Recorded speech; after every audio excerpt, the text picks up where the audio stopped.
Is the Pokemon Ducklett cooler than you might think? I'm Shelby, a wild animal biologist and Pokemon trainer. Let me explain. With Ducklett showing up across the world in Pokemon Go's Aquatic Paradise event, I wanted to dive into the Pokedex entries for this water and flying type Pokemon a bit deeper and see if the biology of our real-life Pokemon could give a clue into what makes this Pokemon just so cool. So you ready? Join the safari and let's get started.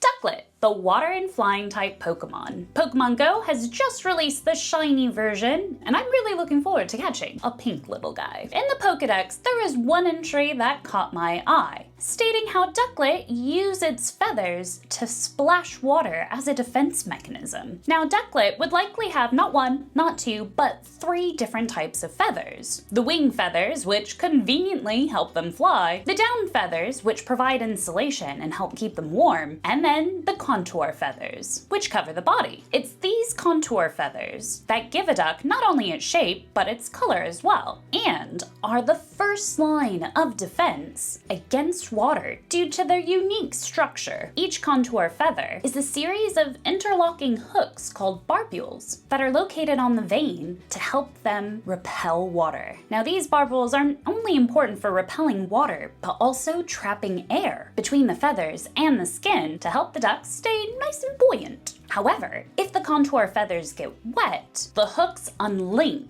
and the duck then uses its muscles to fluff up the feathers and literally shake it off. That is, shake off the excess water, which sounds a lot like its Pokedex entry. But it's important to note that Ducklett would also spend a good proportion of their time preening. Our real-life Pokemon of ducks have a special preen oil that helps protect their feathers. The preen oil comes from a gland near the base of their tail. This oil is a mix of fatty acids and waxes. Preening is super important, for they distribute this oil all over their body. Not just their feathers, no, their legs, their feet, of course their feathers, for it helps repel water and waterproof their feathers. Now, the reason why I'd say Ducklett would have this preening oil is because the Pokedex entries also state that Ducklett is much better at diving than flying, which is ironic given that it's a water flying type, but anyways. Apparently, they dive to get their favorite food of peat moss. Now, there is one animal that is totally like a real-life Pokemon due to its diving capabilities. Meet the long-tailed duck. However, only the males have the long, slender tail feathers. These impressive real-life Pokemon can dive to depths of up to 200 feet, flying underwater